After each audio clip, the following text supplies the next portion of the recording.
like this. Is that okay?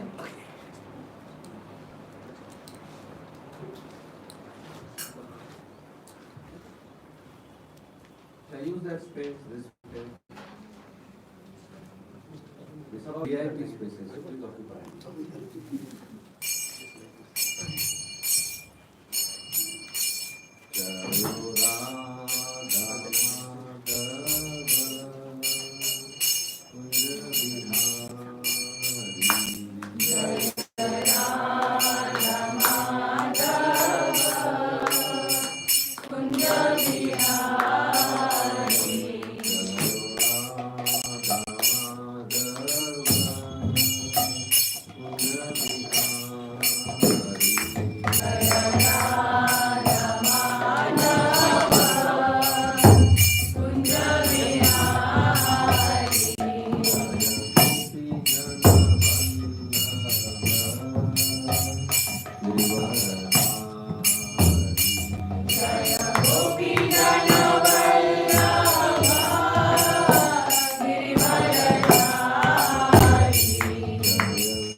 Srila Prabhupada ki Om Namo Bhagavate Vasudevaya.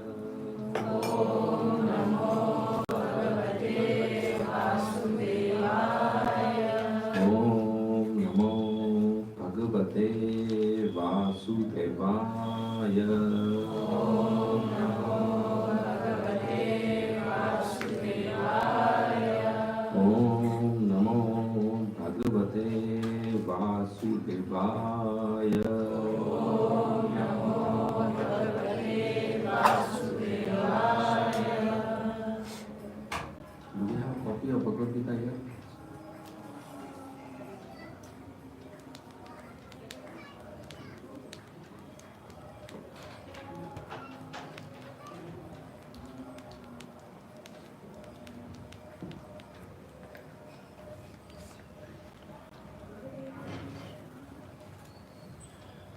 So today we will be reading from Bhagavad Gita as it is, chapter 2, verse number 14.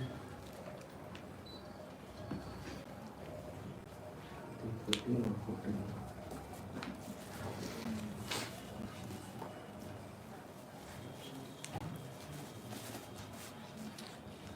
Yeah, 14, 2.14. Matra spashastu kaunteya Shitoshna sukha dukkada Agma paino anitya Tamastitiksasva bharata. Translation purport by Srila Prabhupada. Translation: O son of Kunti, the non-permanent appearance of happiness and distress and their disappearance in due course are like the appearance and disappearance of winter and summer seasons. They arise from sense perception of sin of Bharat, and one must learn to tolerate them without being disturbed. Purport by Srila Prabhupada. In the proper discharge of duty, one has to learn to tolerate non-permanent appearances and disappearances of happiness and distress. According to Vedic injunction, one has to take his bath early in the morning, even during the month of Magh, January, February. It is very cold at that time, but in spite of that, a man who abides by the religious principles does not hesitate to take his bath. Similarly, a woman does not hesitate to cook in the kitchen in the months of May and June, the hottest part of the summer season. One has to execute his duty in spite of climatic inconveniences.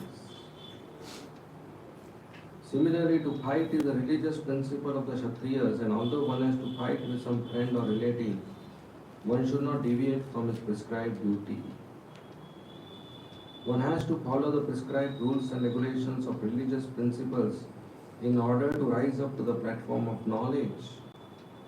Because by knowledge and devotion only can one liberate himself from the clutches of Maya, illusion. The two different names of address given to Arjun are also significant.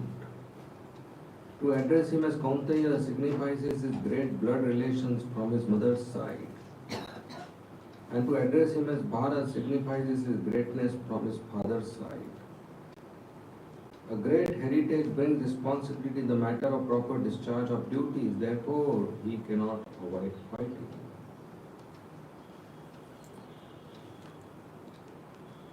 Om Agyan Timirandasya Jnananjana Shalakaya Chakshu Murmilitam Yena Tasmai Shri Gurave Namah Nama Om Vishnu Padaya Krishna Prasthaya Bhutale Srimate Bhakti Vedanta Swami Iti Namine Namaste Saraswati Deve Gauravani Pracharine Nirvishesha Shunyavadi Paschatya Deshatarine Jai Shri Krishna Chaitanya Prabhu Nityananda Shri Advaita Gadadhar Srivasadi Gaur Bhakta Vrinda Hare Krishna Krishna Krishna Hare Hare Hare Rama Rama Rama Hare Hare. Hare Krishna. So in Bhagavad Gita, chapter 2, verse 13, very popular verse, Deino Asmin Yatha Dehe Kaumaram Yoganandara. Krishna is telling Arjuna, one should be dhira, sober, when change happens. It is not just about change of body. Any change happens around us, one should be sober, dhira. And changes do happen. If whenever change happens and I am not sober, then my whole life will go like this. So when the body changes, one should be sober. When anything else changes, when people change, when people's attitude towards us change, when their behavior change, I should be sober. When they give respect and they stop giving respect, I should be sober. Not that yesterday they gave respect, today they didn't give respect. Yesterday he paid obeisances, today he didn't pay obeisances. Yesterday he gave me garland, today he didn't give. Not get disturbed. One should be sober. Dhira. But then Arjuna is thinking, what if I am not sober? Is there no other option? Then Krishna speaks this verse. If you are not sober but disturbed, What should I do? Titikshava, tolerate. Why? Because that disturbance is not actual disturbance. It is only because of sense perception. Like we discussed that day, happiness and distress is not tangible. It is only because of fulfillment of desires. When the sense comes in contact with sense object, there is happiness or distress.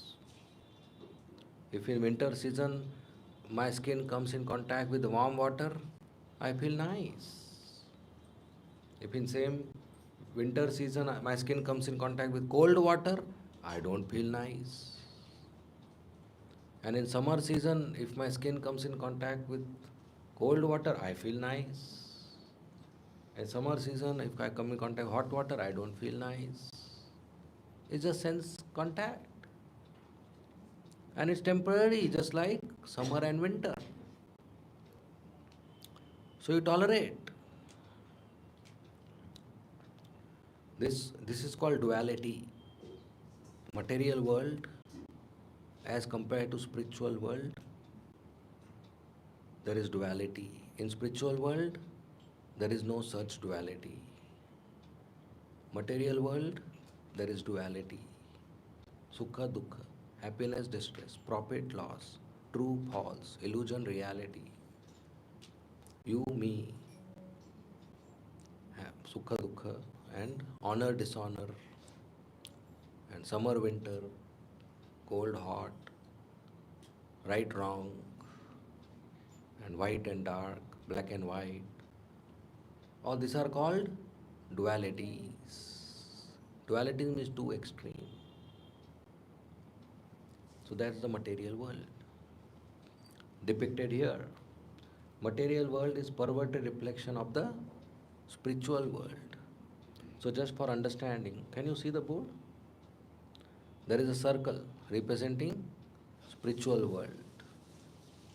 And the perverted reflection of circle is line.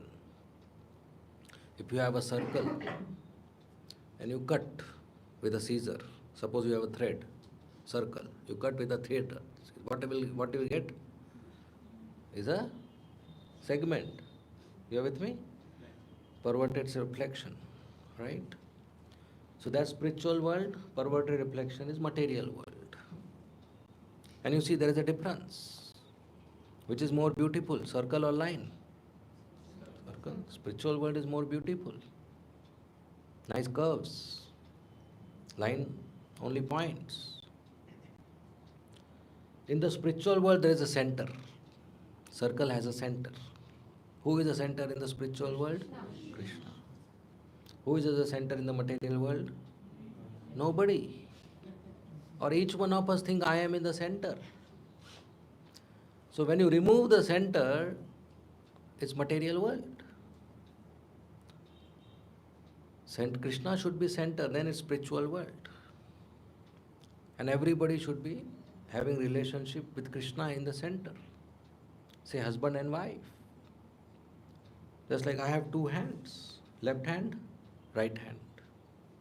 If left hand is wounded, right hand will apply medicine.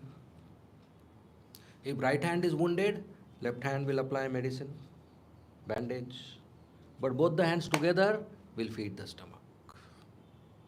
That is perfect relationship of husband and wife, or parent and child, or brother and brother, or two friends. That Krishna should be the center. So husband and wife, left hand, right hand, both take care of each other. And both together feed Krishna. Both together serve Krishna. That is perfection. When the stomach is fed, both the hands are happy. So it's not to feed each other sense gratification, but feed Krishna. So you see all the points on the circle are equidistant from the center. So everybody for Krishna is equal. No higher and lower. It is a perverted reflection where there is higher and lower. Based on post, based on wealth, based on age, based on strength, based on status, based on number of followers or number of likes on the channel. higher and lower, discrimination. Spiritual world, everybody is equal to Krishna. And one very important point is the point where we cut the thread. That is one point. A and B are same point in the circle. But here they become two. One becomes two. So all the points in the spiritual world become two dualities in the material world. Happiness and distress. In spiritual world there is only bliss. But perverted reflection becomes happiness and distress. In spiritual world is absolute truth. Perverted reflection becomes true and false. In spiritual world it's only profit. Here it becomes profit and loss. So spiritual world, the dualities don't exist. So when we remove Krishna from the center, we come to the material world. When we add Krishna back to the center, we come to the spiritual world. So how do you go from line to circle again?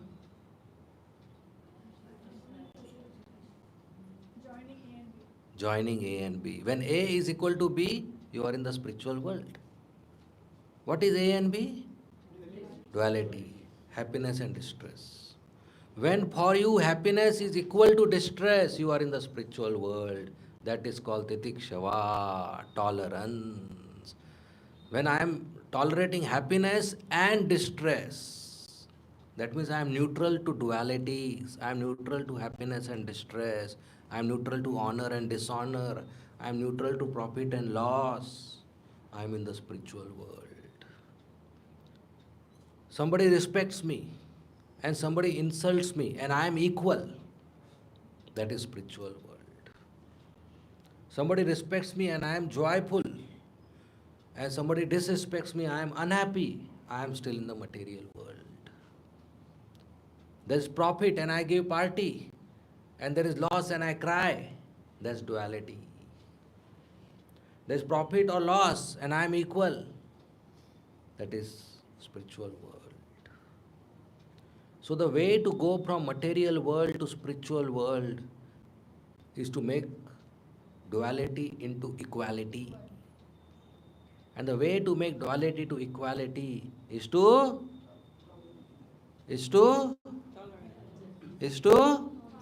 I can't hear. Yes. So when I tolerate pain, it's not because I don't have strength to fight with others. It's not that I tolerate insult. That doesn't mean I don't have words to reply back. No, I am tolerating for my benefit because I want to go to the spiritual world and not remain here. So tolerance is not cowardice. Tolerance is not weakness. Tolerance is strength because I am choosing to tolerate. If I am not choosing to tolerate, I have to tolerate because I have no option, then it is cowardice. Then it is weakness. But I have strength to respond back and still I am tolerating. That is very great strength. We need strength to respond back. Right? We need higher strength not to respond back. Right? So tolerance is higher strength. If some very big wrestler comes and beats me up and I say, okay, I tolerate. No, that is not tolerance because he is higher in strength. I can't have any thing against him. But if somebody weak comes and insults me and I don't respond back negatively, I am using my higher strength to tolerate. Just like Ekadashi fasting. We don't eat rice. Why? Because don't we have rice in stock? No, I have stock. Rice stock. I don't have digestion. No, I have digestion. I am choosing voluntarily not to eat grain for my spiritual advancement. So I am choosing to tolerate for my spiritual advancement. Not that I don't have strength. So this is a choice. And when we make this choice, we grow. If spiritual progress is a ladder, the first step is honesty, second step is tolerance. So we should learn to tolerate pain, tolerate miseries, tolerate happiness, and tolerate distress, both, because they are because of sense perception. Senses coming in contact with sense objects, that's all. Not to blame A, B, C. It is just the contact, which is part of the material world full of dualities. We are here in this world to exit, not to continue. So when you are here to exit, you don't have to make this better place. If you are in prison, you don't have to make it better prison, first class prison. You don't have to write a letter to the minister. I am in your prison, thank you very much. Just few feedback and suggestions. Change the curtains, they are very old. The ceiling fan making noise, put AC. Change the tiles also, they are broken. And change the menu also, every day same dal. No, if you are getting opportunity to talk to the minister, what should you say? I want to come out of the prison. Don't try to make prison 5-star prison. So this material world, we have to come out. So in the journey of coming out, we have to tolerate. Like if you're in a long distance train, you don't go and try to fix up things. You just tolerate whatever is there. I just have to get down. The whole thought is, my destination will reach, I will get down in 12 hours, 13 hours, whatever.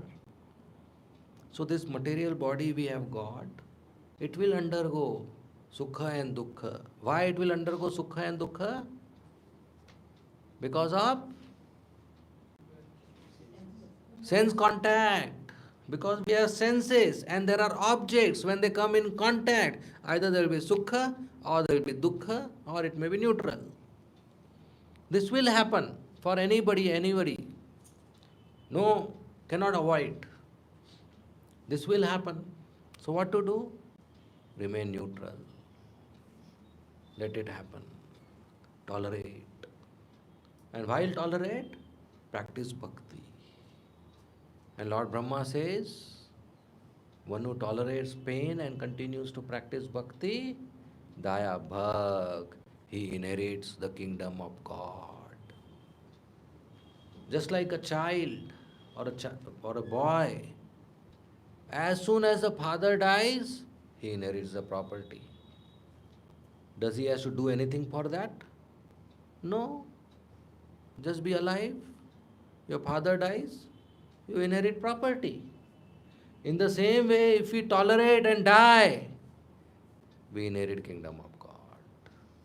Just tolerate and bhakti. Bhakti, though anyway we are doing, we tolerate. So tolerance is very, very essential for our spiritual growth. And again, tolerance is not weakness. It is not cowardice. It is not leaving the battle. It is a higher strength to navigate this world without doing any karma bandhan, without getting further entangled.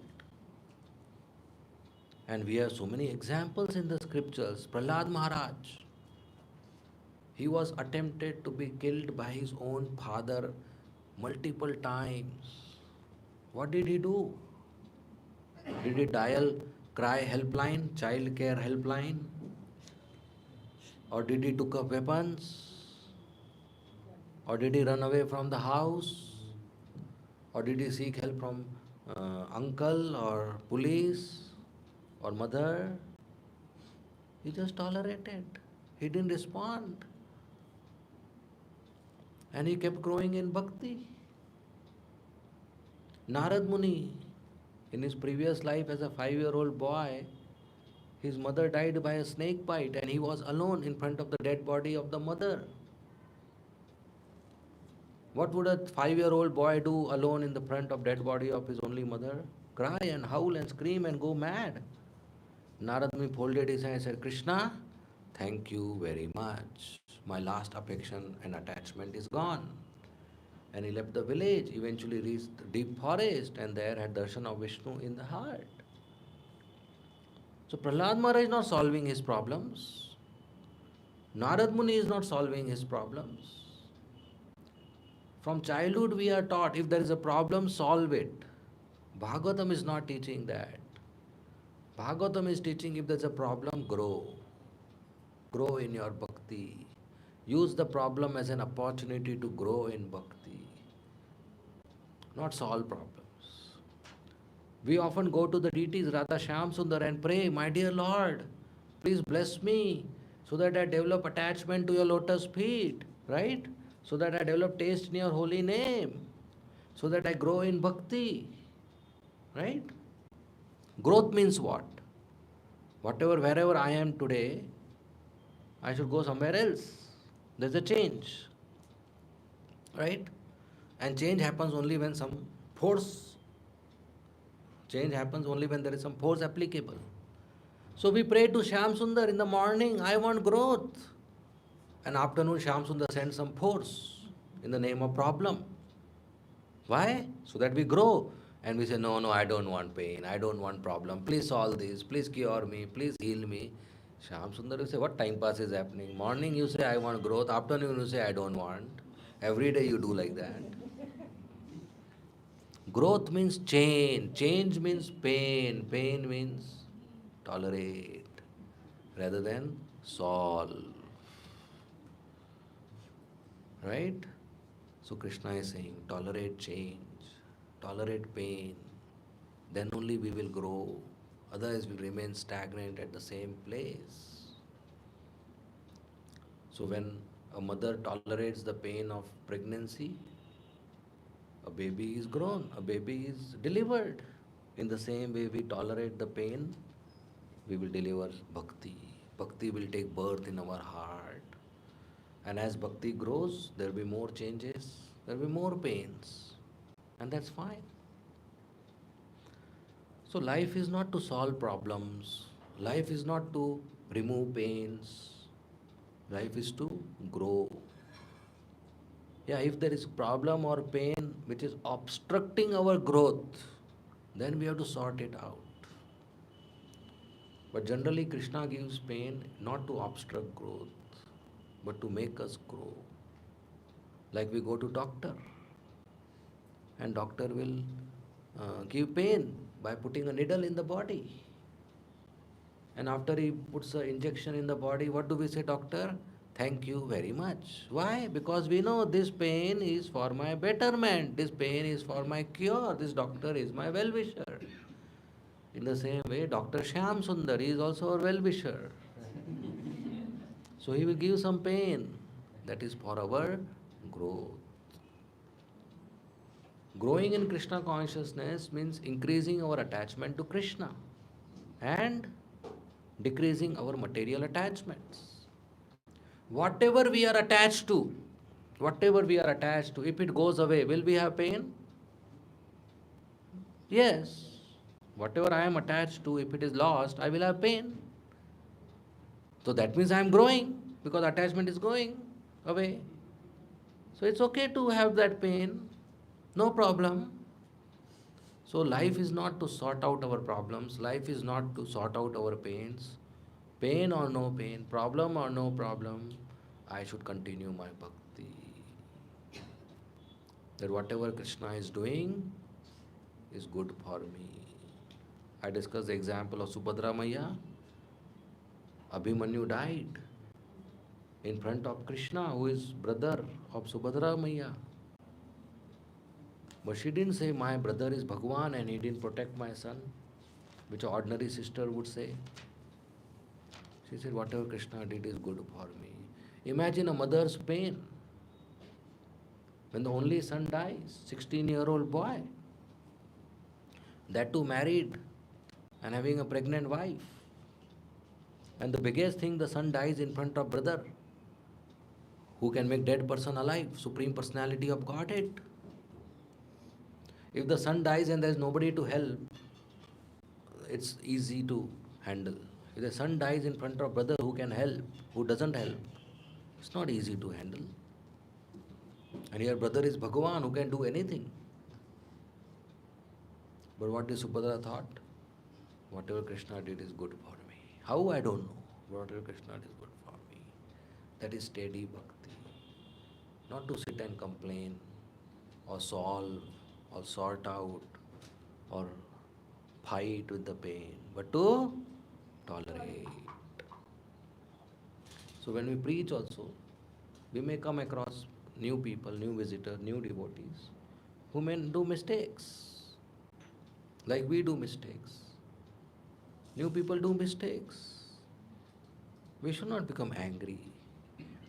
We should not scold or chastise or get upset or get disturbed. A preacher has to tolerate. Sometimes there are envious people who challenge or who insult. We should tolerate. If a preacher thinks, no, everybody should offer me respect, touch my feet, pay me obeisances, speak politely to me, Prabhuji, then that preacher will always have difficulties. When we preach, especially to new people, they don't know the etiquette. So we should tolerate if they do mistakes. Just like if you are teaching multiplication tables to a child, and even after 10 times making the child learn, the child makes mistakes.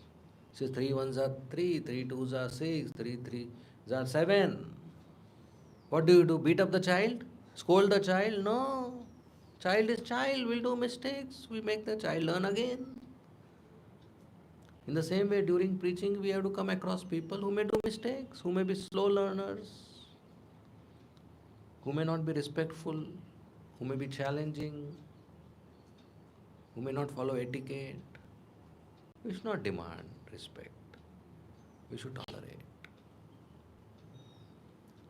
By patiently helping people understand proper behavior, by demonstrating proper behavior, we make people learn, but not get angry.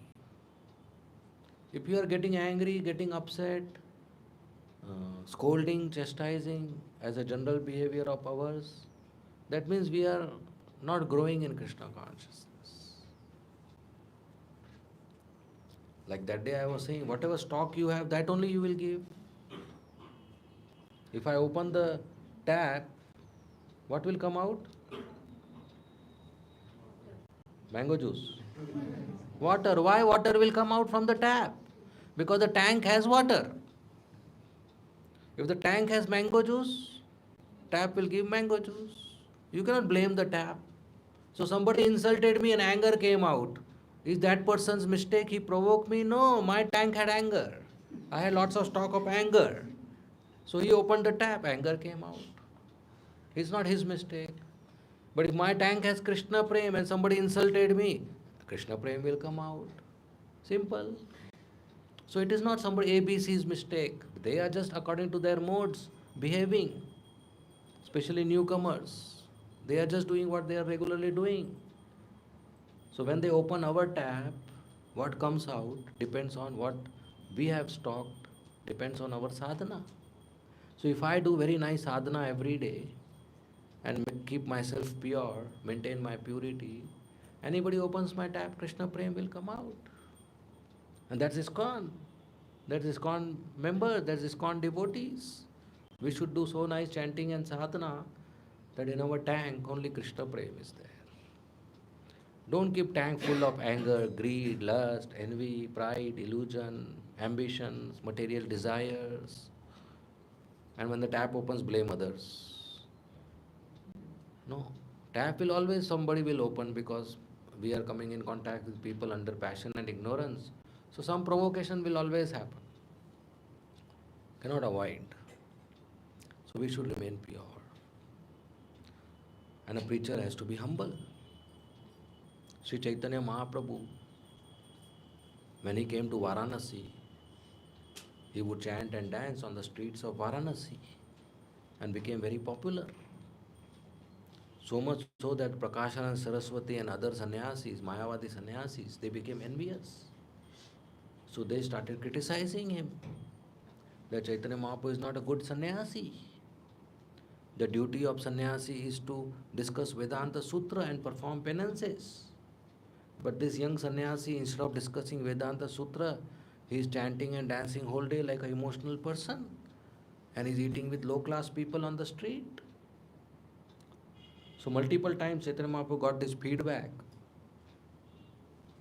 So finally he decided to deal with it. So he got an invitation from Maharashtrian Brahman to have lunch prasad with all in his house, where all the other sannyasis were invited. Chaitanya Mahaprabhu never accepted invitation to eat with Mayavadi sannyasis. But this time he accepted because he wanted to preach to them. So Chaitanya Mahaprabhu went, all the Mayavadi sannyasis were sitting on big asanas, and Prakashana and Saraswati, the leader, was sitting on the highest asana. And Chaitanya went and paid full Dandvat Pranam to all of them, the Supreme Personality of Godhead. And he went to wash his feet, and he sat down at the same place where he washed his feet. And so much effulgence coming out of his body, golden body. All the sannyasis' heart melted, seeing his humble behavior, paying obeisances, and washing his feet and sitting at the unclean place. So Prakashana Saraswati said, Maharaj, what is bothering you? Why are you sitting at an unclean place? Chaitanya said, Maharaj, you are a first class sannyasi. I am a third class sannyasi. How can I sit with you? Prakashanand Saraswati's heart so much melted, he got down from his asana, gave his hand to Chaitanya Mahaprabhu, personally brought him and made him sit with him. Why he gave him so much respect? He didn't know he is God. He anyway was criticizing him. But Chaitanya Mahaprabhu melted his strong, rock hard heart by his humility. So preaching means very humble.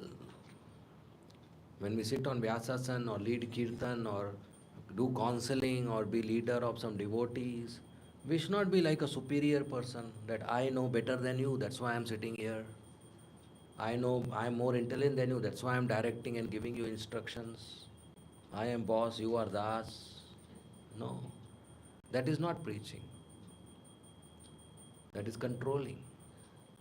And there is only one controller, Krishna. Don't take his place. Many people have tried and have failed.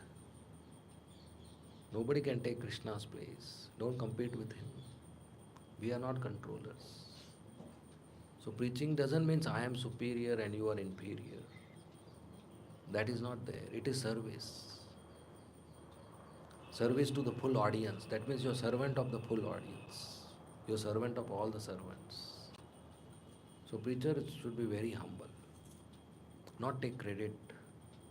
Some preaching success happens, not take credit, but understand that it's all Krishna's mercy. I am being used as an instrument.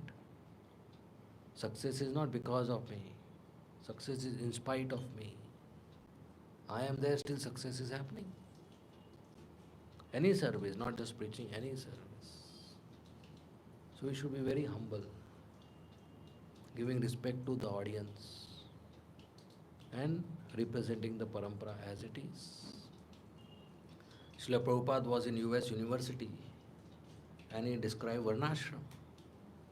First class people, Brahmanas, second class people, Kshatriyas, third class people, mercantile, Vaishyas, fourth class people, Shudras, laborers. One student didn't like it. So he raised his voice. And he said, what do you think? You are sitting on a big chair there on the stage. Are you first class? Which class are you? Prabhupada, in natural humility, said, I am 10th class, servant of all of you. And the matter got sorted out. Otherwise it would be very heavy. All radical students. And that was not Prabhupada's technique. It was real natural humility. Where he saw everybody, where he saw himself a servant of everybody.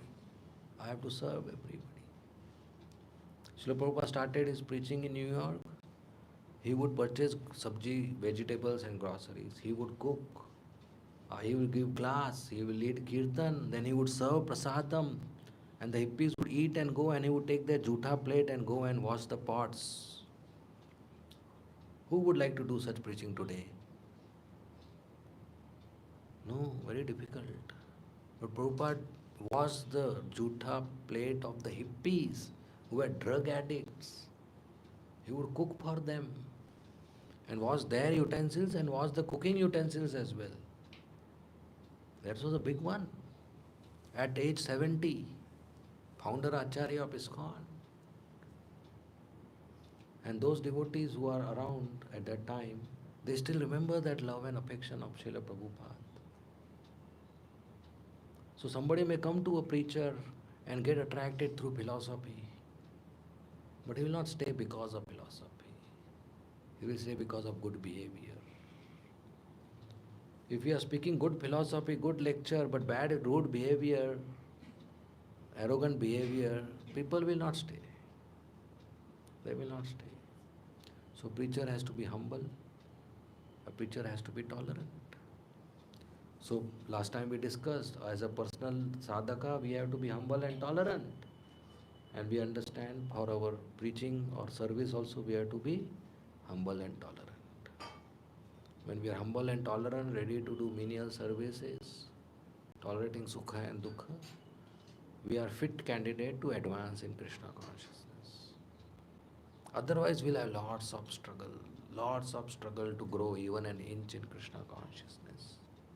King Prataprudra is a pure devotee, and multiple times he wanted to meet Chaitanya Mahaprabhu, but every time he couldn't meet. Because Chaitanya Mahaprabhu said, no, he's a king on opulent position, dealing with women and money. As a sannyasi, I don't want to meet him.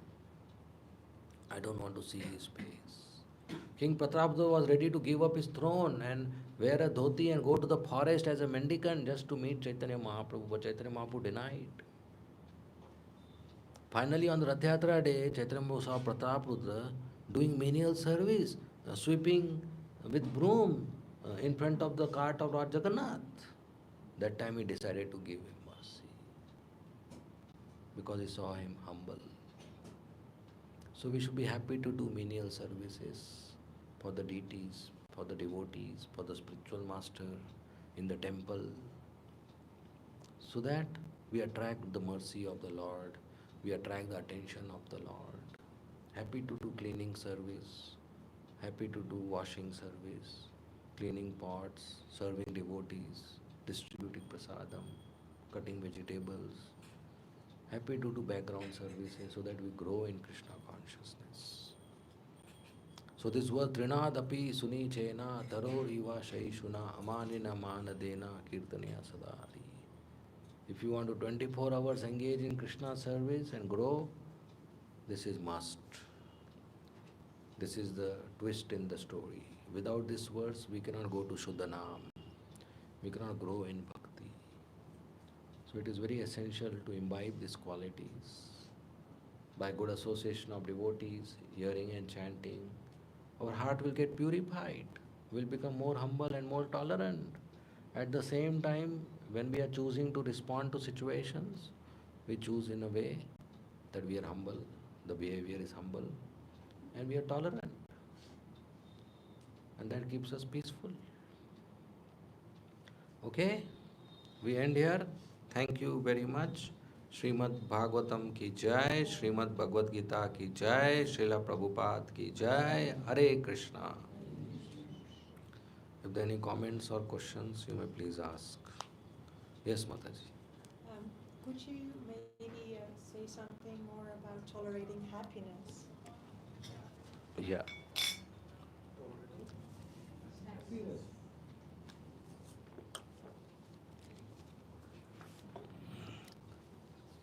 So tolerating sukha and tolerating dukkha. So tolerating means that whatever state you are in, you don't jump in either direction. So tolerating happiness means I don't jump when there is big profit or big happiness. I still remain same calm person. Like there was a husband who came to know that his wife, she won a lottery of 5 crore rupees. So he thought, if I give her the news, she may have heart attack out of joy. Right? So he was afraid to give the news. But he has to give. So he went to her in the kitchen, said, look, I have a hypothetical question for you. She said, what? He said, suppose in life you get 5 crore rupees, you win. What will you do? She said, half I will give you. He had a heart attack and died. So that is not tolerating happiness.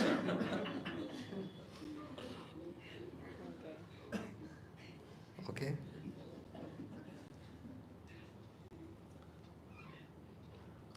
Next question. Yes.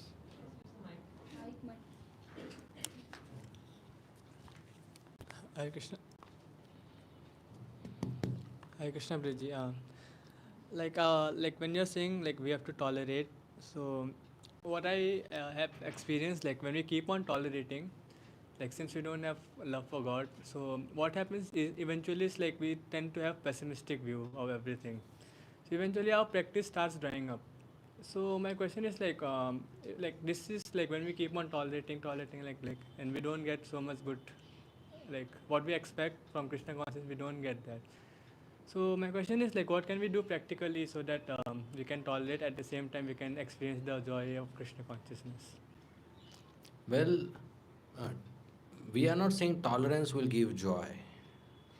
We are saying spiritual practice will give joy. Last time we discussed tolerance is for spiritual growth. So if you are tolerating and not growing, that is not tolerance, that's mode of ignorance. For example, a violent or abusive relationship where you are not growing. You don't tolerate something by which you are not growing. When you cut the branch of a tree, the tree tolerates. At the same time, a new branch grows there. Right? So, we tolerate basic pains and we continue to perform nice bhakti. So busy with bhakti that pain is not even realized. And it happens, suppose you have pain in your finger and you are absorbed in chanting, reading, hearing. You will not realize that pain. But as soon as that absorption is over, then you realize, oh my God, I have a pain, I didn't know. Have you experienced that? Yes. So when you are absorbed in Krishna, you don't, it is not in the foreground. So we get joy by chanting, hearing, etc. Second point is, actual joy is Raganuga Bhakti. We are doing VIHE Bhakti. So we should not take decision based on whether I am getting joy or not. We should just obey the rules and regulations of the Guru and Acharya. Right? Raganuga Bhakti is where there is joy, spontaneous affection. Now it is just obedience. So now we should do based on obedience. If a child goes to school and he says, I am not getting joy, you say, still go. Right? Afterwards he gets joy, then he goes 4 years in the hostel, doesn't come back home. Right? That's Raganuga Bhakti. So still go. So now we are doing a based on obedience. So just obey. Just obey and we'll get benefit. So all this joy business, forget it. Right? Okay? Yes, Sudhir.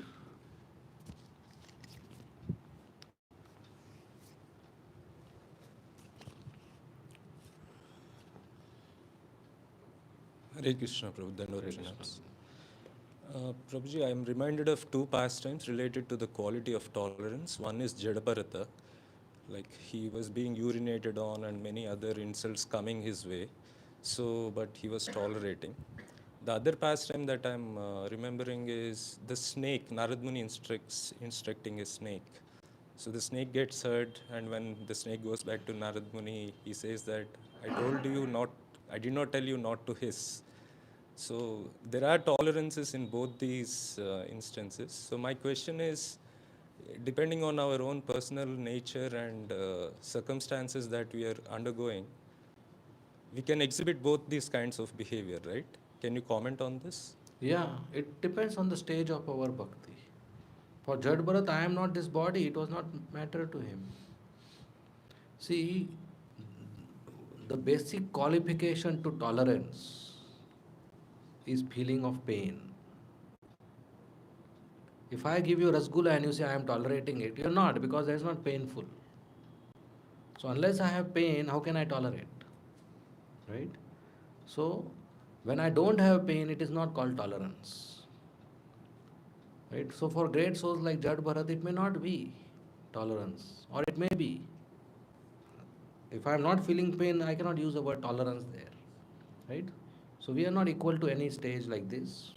So whatever stage we are in, we tolerate so that we grow. Right? So the goal of life is not tolerance. The Yuga Dharma is not tolerance. The goal of life is spiritual growth. The Yuga Dharma is holy name. So that should happen. Right? So if by hissing you can chant better, you hiss. If by keeping quiet you can chant better, you keep quiet. So the question is not whether I should keep quiet or speak up. No. The question is what will help me to be peaceful? What may help me to grow? If to avoid a conflict outside, I keep quiet and I start a conflict inside, better I speak up and close the matter. Right?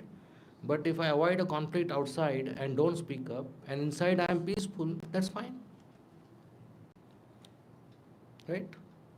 So it's not the question of his or not. It's a question of growth. Okay? His or not is a moral question. But we are not practicing moral philosophy, we are practicing spiritual philosophy. That I should grow in bhakti. So if by speaking I am peaceful and growing, I speak up. If I remain in silence, I am peaceful and growing, I will remain silent. Okay? Yes, Mataji. Can you come up with me?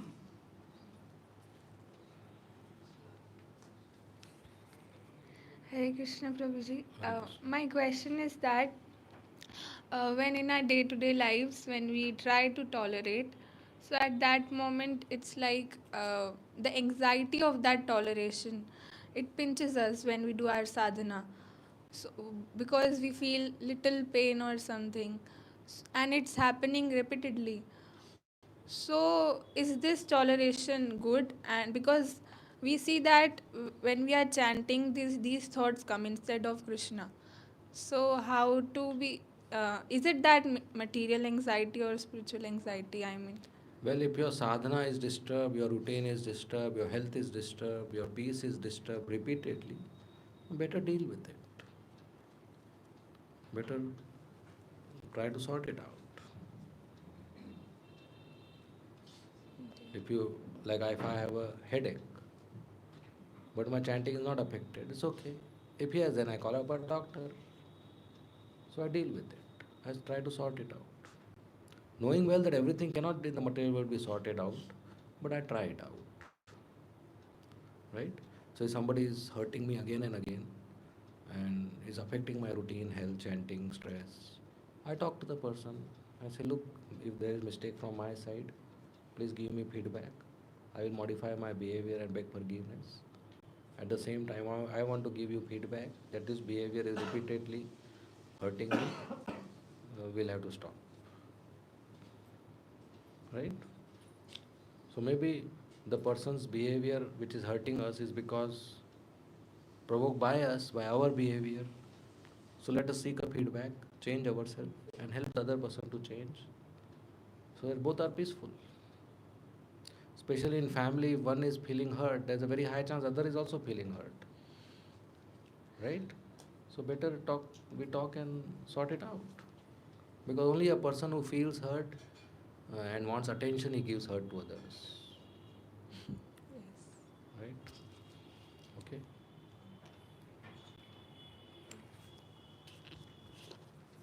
Hare Krishna Prabhuji. I think this is not working. Hare Krishna. So, like based on our past life, samskaras, upbringing, and day-to-day life's experiences, we develop different level of tolerance. So, what are the factors, like now, whenever we happen to witness any situations in our life, so tolerance levels for everyone is different and to confront. What are the factors involved to develop that optimistic tolerance? Is it only knowledge or something else is also involved? Well, knowledge, chanting, being association of devotees, developing taste in the holy name, this is all very nice, very important. After the Govardhan Leela pastime, somebody went to Govardhan and said for 7 days there was continuous bombardment of uh, Vajra, thunderbolt, missiles, arrows, and snow and fireballs on you. For 7 days, not one or two, continuously. Didn't you feel pain? Govardhan said that, yeah, all this was there, but everything I felt was neutralized by a very, very soft touch below me. That was Krishna's finger.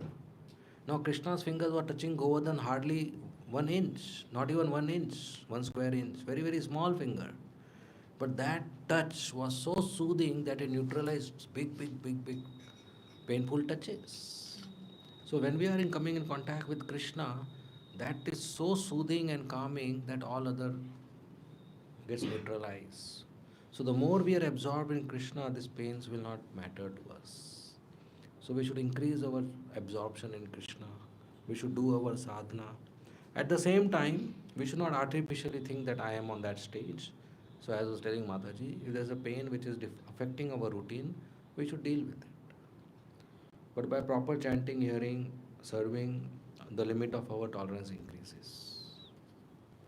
At times, some feeling is very natural, especially as a practicing devotee in the beginning, because we know the example you gave about during winter, when we take a bath with cold water, we don't feel good. So that is very natural. And sometimes like, we try to tolerate. By tolerating, we become sick by taking shower with the cold water. Similarly, happens in the personal life or day-to-day life. When we try to tolerate, we know the fact, we know the truth, we know the knowledge also. But we are learning and we are trying. Sometimes it gives a negative attitude or feeling also. So then there is no way, because constantly we have to absorb in chanting and we have to take the association. So this is the only way left, I guess, because I don't feel any other way for these situations. No, so if repeatedly it's happening, we deal with it. And if there's some negative because of tolerance, we deal with that negative also by trying to pacify our mind by reading more, hearing more, chanting more, talking to a senior well-wisher devotee. They will explain to us and we'll get pacified. So there are many avenues available. So we should try to sort it out so that we are peaceful. A good association is very important. Good seniors, good friends are very important, whom we share our pains, whom we share our growth, whom we share our setbacks. Like Vyasdev was very despondent after writing all the books, and he shared with Narad Muni. And Narad Muni gave him instruction to write Bhagavatam. And next day he again meditated and had darshan of Krishna and his energies, and he wrote Bhagavatam. Right? Parishit Maharaj was cursed and he tolerated it and he sat fasting until death, and we got Bhagavatam. So it's good to have very good association of devotees whom we can share, open heart. And when we share, many of the things go away. Things are heavy when we feel that I am alone in this. When we share, it becomes half. You heard that? If pain is shared, it becomes half. If happiness is shared, it becomes double. Yes. Right? So not only we should have devotees whom we share happiness, we should also have devotees, close friends whom we share our pains. So it's important to have meaningful relationships. Thank you. Especially now, since you all are Bhakti Shastri or Bhakti Vaibhav, staying here together whole day, make some meaningful relationships also. Not just marks and degree. Make some good relationships also that may help you whole life. I know some students in the past who met another student right here in VIHE, and they have meaningful relationships and they are still going on. And I guess some of those who are serving as a staff here, they are here, one of the reason is because they have meaningful relationships, so they continued here, right? So that's very important. The long-term Krishna consciousness can be sustained only by good relationships, not just by individual sadhana or something like that. That will go up and down. But good relationships, that's why ISKCON, International Society for Krishna Consciousness. We have good relationships. Okay? Yes, Mataji. Thank you, Prabhuji, for the very nice class. Hare Krishna. I have no questions, but I would like to share realization because what you said, everything is very clear and perfect. And some realization I had when I was hearing your class is that you said about It's on. is working? Yeah. Okay. So you said about the controlling ability. So in the verse, Krishna speaks about controlling we have no ability to control the adidaivika klesha or the climatic conditions. So we simply tolerate. So when it comes to adi atmik or adi bhautik klesh, we suffer a lot. And then, as you said, like when the more we have the controlling ability, the more we suffer. The more we give up the controlling ability, we think we can control people, we think we can control the situation. That is when we respond to it.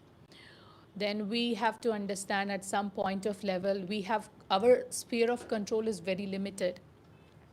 And our sphere of influence is very limited. But Krishna's sphere of influence is much larger. So then when we give up that controlling ability, we become peaceful and we can control our own actions. We cannot control others' behavior. So from that, we learn tolerance. Thank you, Prabhu. This is Okay, just thank you realization. very much. Any other question? Yes, Prabhu. Mike.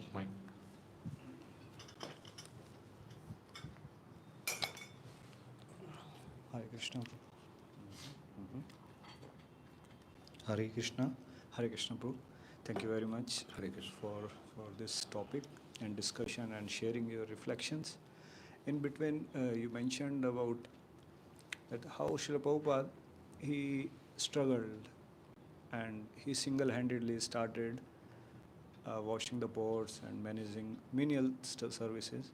And nowadays we see, you said like, we see it as well, that we don't do like that. We have facilities, we have donations, we have temples, we have structure.